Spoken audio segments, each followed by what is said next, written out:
Assalamualaikum warahmatullahi wabarakatuh. Video kali ini Ibu akan memaparkan materi pembelajaran sejarah kebudayaan Islam yang bertema peradaban Islam pada masa Daulah Syafawi di Persia, yang dimana kali ini akan banyak sekali sejarah penting yang dapat kita pelajari. Jadi diharapkan anak-anak sekalian untuk mendengarkan dan menyimak pembelajaran kita hari ini. Lahirnya dinasti Syafawi. Daulah Syafawi merupakan sebuah dinasti Islam yang berdiri di Persia pada awal abad ke-16. Dinasti ini didirikan oleh Syekh Ismail I pada tahun 1501 Masehi setelah berhasil menaklukkan wilayah Tabriz dan memproklamasikan dirinya sebagai raja. Ia menyatukan wilayah Persia yang sebelumnya terpecah-pecah akibat konflik internal dan serangan luar.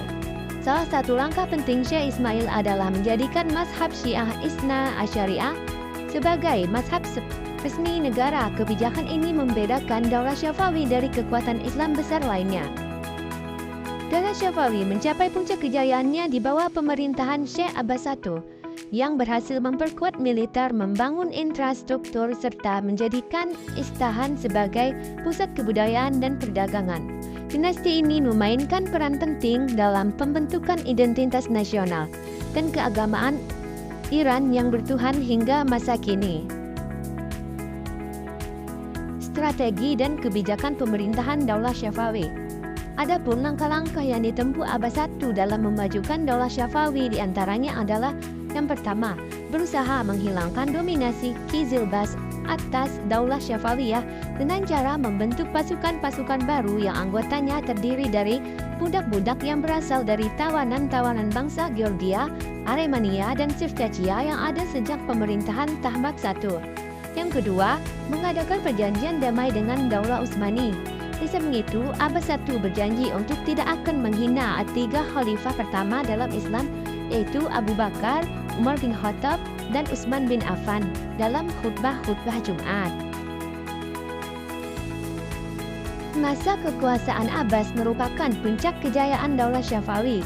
Dia berhasil mengatasi gejolak politik dalam negara yang mengganggu stabilitas negara dan sekaligus berhasil merebut kembali beberapa wilayah kekuasaan yang pernah direbut oleh daulah lain, seperti Tabriz, Siruan, dan sebagainya, yang sebelumnya lepas direbut oleh Daulah Utsmani.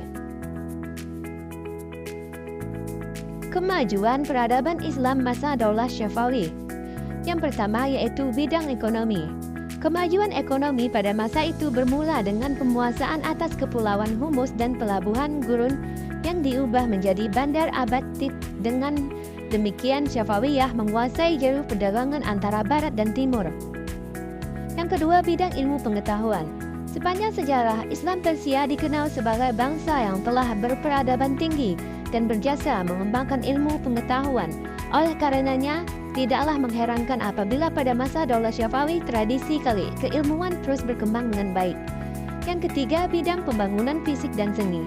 Para pemimpin Daulah Syafawi telah mengubah wajah Isfahan yang merupakan pusat pemerintahan menjadi kota yang sangat indah. Kemunduran peradaban Islam masa Daulah Syafawi.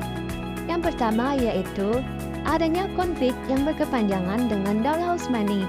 Berdirinya adalah Syafawi yang bermazhab Syiah merupakan ancaman bagi Daulah Utsmani, sehingga tidak pernah ada perdamaian antara dua penguasa besar ini. Yang kedua, terjadinya dekadensi moral yang melanda. Sebagian pemimpin Daulah Syafawi yang juga ikut mempercepat proses kehancuran daulah ini, Khalifah Sulaiman yang pecandu narkotik dan menyenangi kehidupan malam selama hampir 7 tahun tidak menyempatkan diri menangani pemerintahan. Yang ketiga, pasukan Ghulam atau budak-budak yang dibentuk Abbas I ternyata tidak memiliki semangat juang yang tinggi seperti semangat Qizilbash. Hal ini dikarenakan mereka tidak memiliki ketahanan mental karena tidak dipersiapkan secara terlatih dan tidak memiliki bekal rohani. Yang keempat yaitu seringnya terjadi konflik dalam bentuk perebutan kekuasaan di kalangan keluarga istana. Nah, itu tadi penyampaian materi tentang sejarah peradaban Islam Daulah Syafawi di Persia. Ibu sangat berharap anak-anak dapat memahami apa yang telah disampaikan. Mungkin hanya itu yang Ibu dapat sampaikan. Ibu akhiri, wassalamualaikum warahmatullahi wabarakatuh. Audio Jungle.